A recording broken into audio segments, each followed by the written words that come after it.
Hello again, everybody. It's Plowboy's Ghost Channel. We'll welcome y'all back to the channel where we try to demonstrate the warming properties, antifreeze properties of whiskey daily.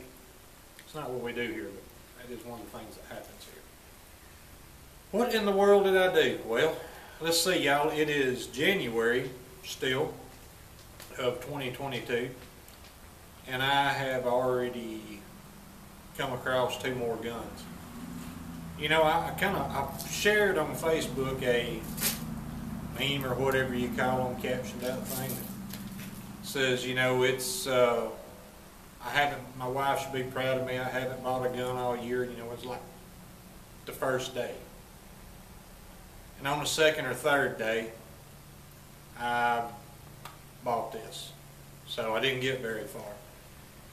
Got another one too. Is January Ruger month.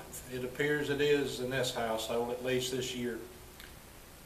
This one, of course, I will unload it temporarily, is a 4.2 inch Ruger Redhawk, 2017 built. It was a low round count gun. It came with, somebody had bought the wood grips to go on it, you know, like a regular Redhawk. Some of the Redhawks, longer Redhawks, come with those wood grips. Y'all, I wanted to, and it came with this grip too, by the way. I wanted to hate that wood grip. I mean, this rubber grip. I wanted to hate it and love the wood grip. And looking at them, oh, that's not hard to do. But feeling of them, y'all, this grip right here, again, I got the kind of the hourglass Coke bottle, not hourglass, but the Coke bottle kind of look to it. Hourglass would be the opposite.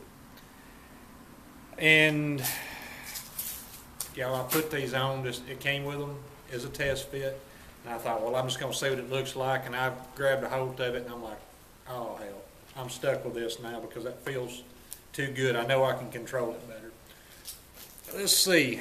I already put a fiber optic high vis front sight on it. That's a no-brainer with my eyes. I needed it. When I got this gun, I felt like it had just a little bit of side-to-side play, you know, turning, rotational play, more than what I liked. Well, when I popped it open, I noticed that the cylinder latch, I'd call it the bolt on a Colt, I don't know what they call it on this, the cylinder latch was moving side to side in the frame window too much on that other one. So when I ordered this front sight, and I ordered a Wolf spring, mainspring kit for this, when I ordered that, it wasn't but $3 or $4 to put a new latch on it too from Midway, so I got that, put that in there, and it was a little bit tight then, so I laid it on some 600 grit sandpaper real lightly on the side till it fit smooth up and down and that window didn't stick no more. And y'all, that fixed all the looseness in that. Don't know what could have been from the factory. Don't know how many rounds this gun's had through it, but it is a 2017 gun. So surely it ain't a hole on it. And it looked to me like it's pretty well taken care of. Y'all, the 4-inch 629 is what got sacrificed for this. And the reason being is I am the kind of person that even though if I'm not going to shoot the full bore, and I may never order Buffalo Bore or Underwood's Plus P+. But I did want the capability of being able to shoot the highest powered stuff out of a 44 Magnum. And that Smith, as nice as it was, I was always worried about it. Always worried about it. Because, you know, you weren't supposed to. According to Buffalo Bore, it's one of the guns that's not supposed to be shot through. So I did this. And I had been actually thinking on this for a long time. I had been sort of looking for one for a long time, and I'm talking about probably 2 years or more, and on the used market. And when I bought this one, I probably could have bought a new one for that amount if I could have found a new one. But during these times, if you want something, you find it, and it's a tolerable price range. The deal is something you can live with. If you want it now or anytime soon, you better get it. That's the way I saw it. So I went ahead and bought it on Gun Broker. It came with a nice lined El Paso Saturday holster, a it looks like the tortilla holster, which is kind of a pancake holster. You know, your belt runs through it. I like everything about that except for the cant. I don't know why. Why has everybody got to have a forward cant on everything? It's like everybody's squatting and wanting to shoot like this. I want something to just draw straight up and down.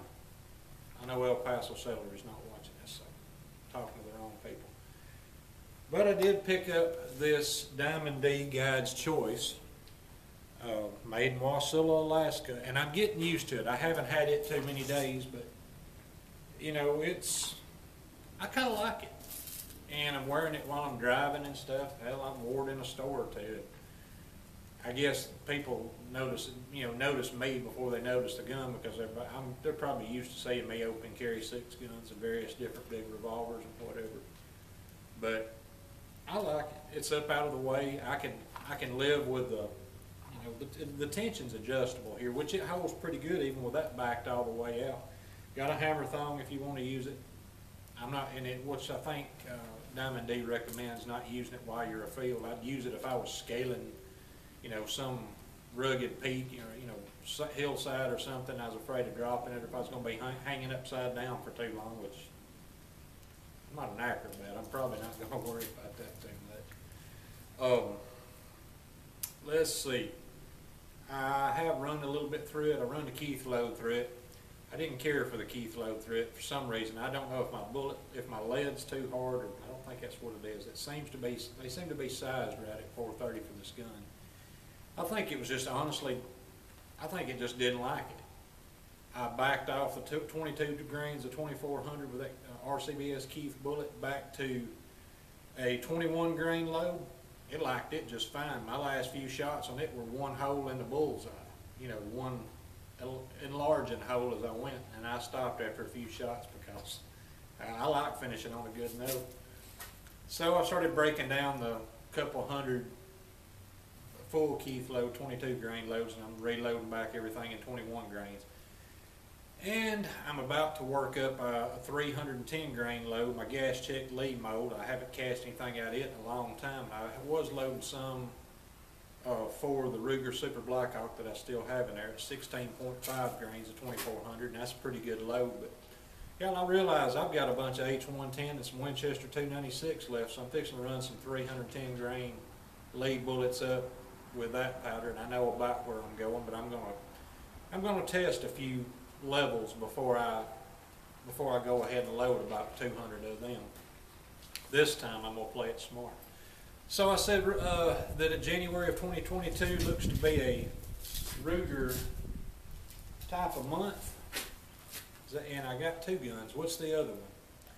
Well, I'll show y'all that one before too long. Let's just say I took it deer hunting yesterday, and now I've got the range to pick and choose some of my targets. And I had deer in my crosshairs yesterday. I watched a few, and I'm waiting on something a little bit bigger. We've still got to February 10th here in this part of northwest Alabama for deer season, and I've hardly hunted at all this year, and I mean just a few times before the other day, and I didn't really get serious about it. I realized that my toolbox, and that's what I consider my guns and my gun collection, I look at them like tools in a toolbox, and I realize, you know, y'all, I have really a whole lot of the same size wrench, just in different colors, different finishes, different, you know, whatever. So I'm kind of diversifying. I'm not walking away from my first loves, which are single actions and lever actions. I've still got plenty, but I am diversifying my toolbox. I want to put some deer meat in the freezer, and I didn't have nothing to reach out and touch some. I had some deer laughing at me from a couple hundred yards, you know, before the other day, and now they don't know what's about to happen.